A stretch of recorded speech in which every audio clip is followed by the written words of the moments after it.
Hey, welcome back. This is That Yogi Guy, and I have some great questions here for you today. The first question is, are there chakra days and hours? And that's a great question. Obviously, if you're going to meditate, if there were certain times of the day that you could meditate and get more benefit, then, if you could, you'd want to meditate during those times. And there, there are. There are yugas. So in the book The Holy Science by Swami Shukteswar, he talks about the yugas. And some people wonder, why is that in his book? It almost seems a little out of place if you read the entire book. But if you look at it closely, you can see that it's actually a metaphor for the entire spiritual journey. And if you the yugas describe a 24,000 year cycle that starts out with the dark age, and then moves on to the age of energy, then moves on to the age of the mind, and finally to the age of the spirit. So those are the four ages, which are also the four ages that Plato referred to. So same idea. So they're both talking about the same thing. So Shukteswar put that in the front of his book because if you know where all of humanity is going eventually, then you have an idea for where your own spiritual journey might be going eventually, where it will be going eventually. Because, there's really only one place to go. Because everything else we get tired of. It's just, all it is a matter of time. Which should be a little bit reassuring. It means you can mess up as much as you want in this life or 100 other lives, and it might be tragic, but at least you know that eventually you will tire of everything. And that's exactly what happens. You get the new toy and you're happy with it a couple days, and then you're bored with it. That's just the natural way that the soul approaches the world around it, because it doesn't hold eternal joy. And that's what we've tasted it once before.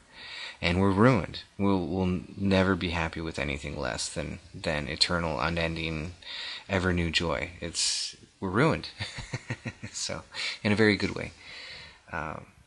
So, those four ages, which are the Kali, the Dwapara, the Treta, and the Satya, those are the Hindu names. Those four ages are also expressed in the 24 hours of the day cycle. Where did that number come to us from, by the way? 24 hours. You could have divided the day into 11 hours, but for some strange reason we have 24, and we're in a 24,000 year cycle. By the way, modern science doesn't quite know about the 24,000. They do and they don't. Anyway, for more information, read The Holy Science, which is not an easy read, but a very worthwhile read.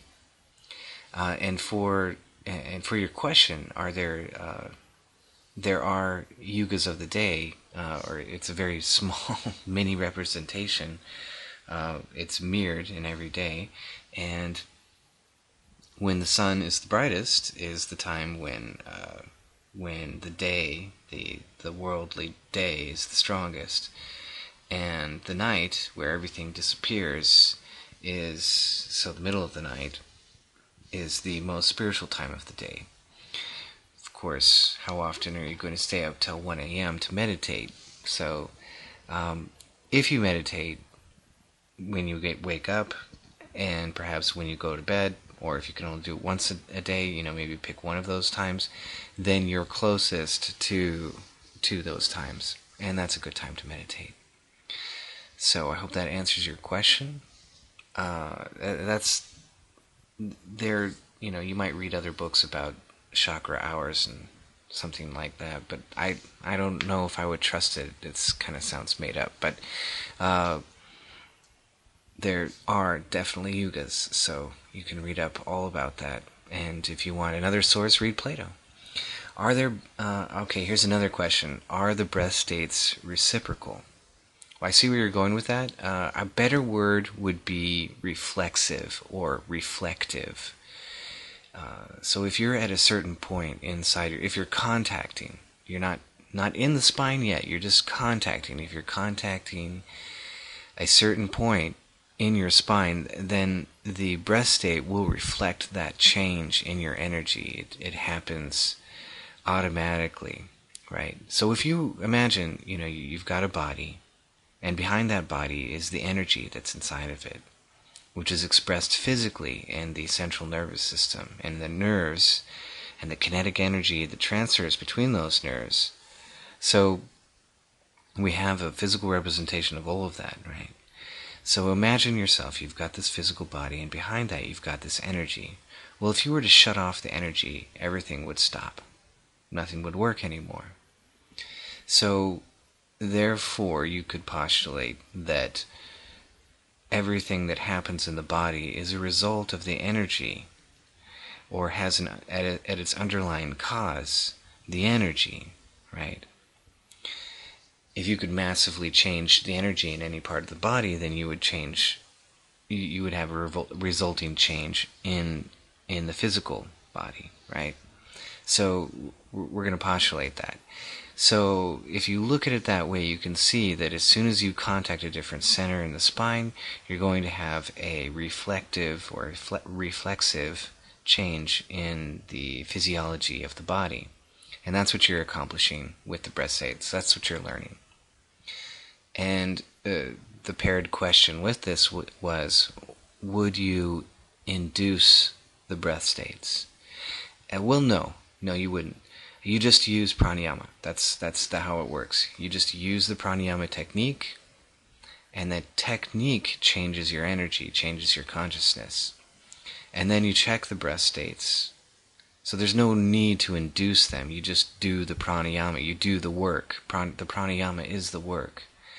You do the work, and it changes, and then you check with the breath states, and that reinforces. You go, oh my goodness, this is fantastic.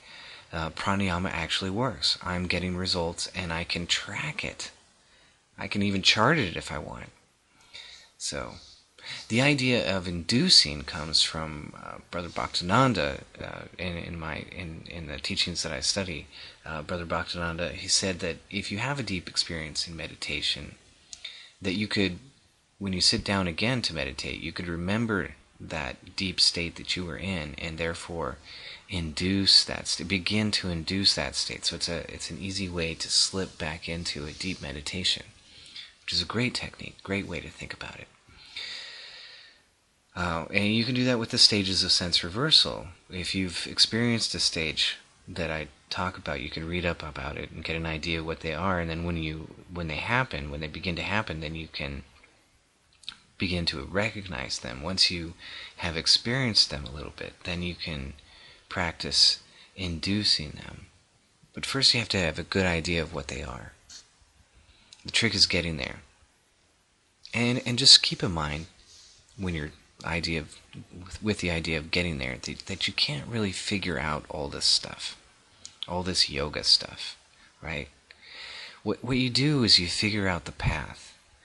You figure out that there are steps, and that if I step on those steps, that I won't fall in the creek bed, or I won't fall in the pond, or whatever.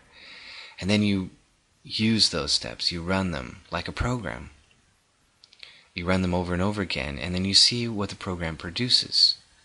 And that's how you know how it all works. That's how you know that it does work. So it's great to figure out the steps, and all these questions are wonderful, but just remember that you can't exactly figure it all out. You just want a very good idea about it.